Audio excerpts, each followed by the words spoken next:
Good day all. Ira Epstein, and I'm not in the office today, so I thought that I'd do a short video and show you how to learn to do swing lines and prep you for the other parts that are in my charting course and what I talk about in my end of the day videos. So here we are with swing lines. And what swing lines do, and this is going to be your simple introduction, they define, as I call it, trend and risk in the market. Now you're going to say, what does that all mean? Well, let's start with an uptrend first. An uptrend, as I define it, is a market pattern whereby the chart pattern is one of higher highs and higher lows. You see that? But how do you see that on a chart, right? So let's assume we get a line coming up just this way. We'll call that Monday. So we had an up day on a Monday. Then the market, I'll move that over for you, slips back. And on Tuesday, we get the market coming down. What do we have right here? Well, we have an apex, I think you'd agree. And that apex is going to be what I call the rally high. Now, I'm using Monday and Tuesday. It could be a 5-minute bar chart, a 15, it doesn't matter. The concept is we have that. The market goes up Wednesday, falls back Thursday. Obviously, I'm drawing these days so they're easy to work with. We have another rally high, and we know these after the fact.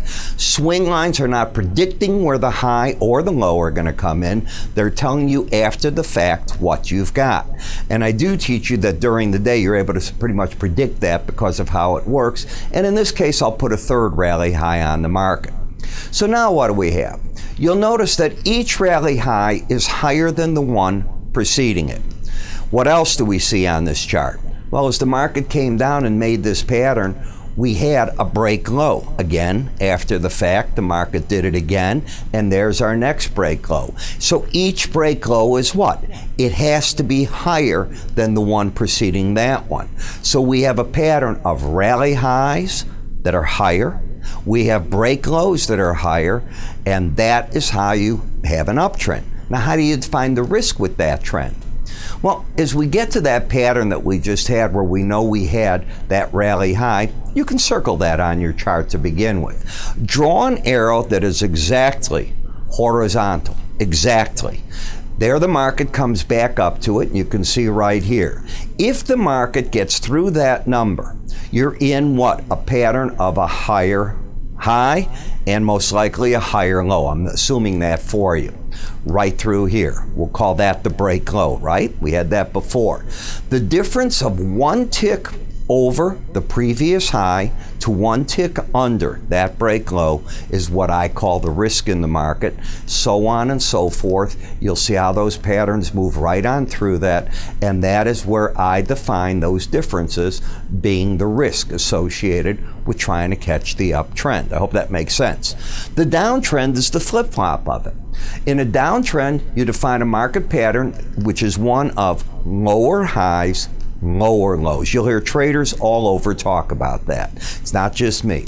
So as we start drawing to our friend Monday and we get the market coming back up, you know what we're going to have? We're going to have that pattern where I can circle it right through here. And what is that?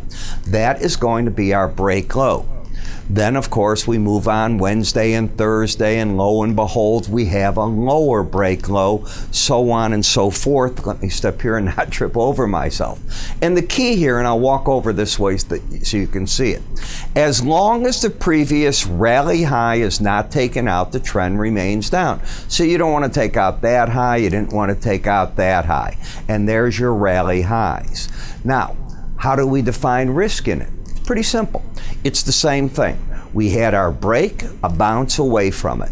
So there's our low point. The market moves on. We have that horizontal line. It's that exact number, but one tick under it. Could be where traders initiate shorts. I'm not saying you will, but you've now got your trend. You've got, in theory, the lower highs, lower lows. If you enter here, your risk would be one tick over the high right through there, and I'll define that as the risk in the market, so on and so forth. It's really that simple. And doing it and working with it is easy. You know, I wrote a pattern called the swing line, and it does all this for you on the chart. So this is how I define risk. This is how I define trend. To learn more about this, I invite you to go to our website. You'll see a whole arena of different things you can get from our futures trading kit to my charting course. What you just saw now is how I teach in my charting course. That's under the word education. www.iraepstein.com, 866-973-2077. See you shortly.